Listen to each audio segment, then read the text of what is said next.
Now, y'all know I live in Atlanta, ATL, hot Atlanta, and I love it. Y'all know I love Atlanta. I told y'all that I don't know how many times. Atlanta is my city. But right now, we are hot Atlanta and burning for a different reason. We have been ranked number 3 in the highest cases of HIV. Number 3 in the highest cases of HIV in the country. Now, personally, I'm going to be honest with you. I think we're number 2 or number 1, but they said we're number 3. But see, this was my problem. One of my biggest problems when Democrats, left, the progressives was out here telling these young women, you need to fight for your right to have an abortion. Your body, your choice. You need to fight for the right to have an abortion. Trump has taken away your right to have an abortion. This is what they was telling them. You know, go out there, have all the unprotected sex you want with whoever you want, and just go and get an abortion. And Trump is taking that right away from you. The Republicans are taking that right away from you. You should have the right to go out there and have sex with whoever you want to have sex with and kill the baby in your womb. But not one time did they tell these young ladies they to pretend to care about that, hey, while you're out there having that unprotected sex, now I want you to remember, you can catch a disease that's going to be with you for the rest of your life.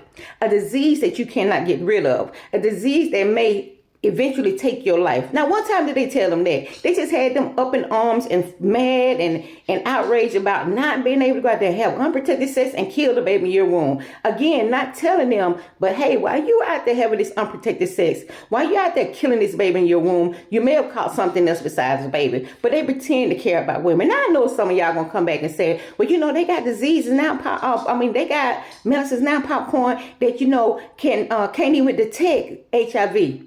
But guess what? You're right. But they still got HIV. That medicine does not take away HIV. Now imagine somebody that's young, in their teens or their 20s, that may have catch this disease. Do you think they're going to start all of a sudden use some protection and not spreading it to other people? I mean, let's be for real. Do you really think that? And don't get it wrong. There are people my ages out there that's doing the same thing.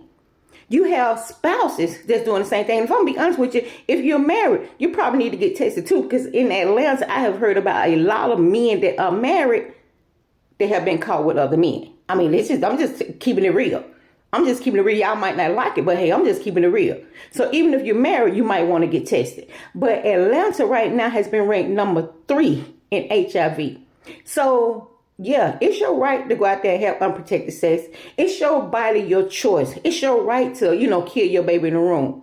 And it's also your right to catch HIV if you're out to have unprotected sex with a lot of these different people.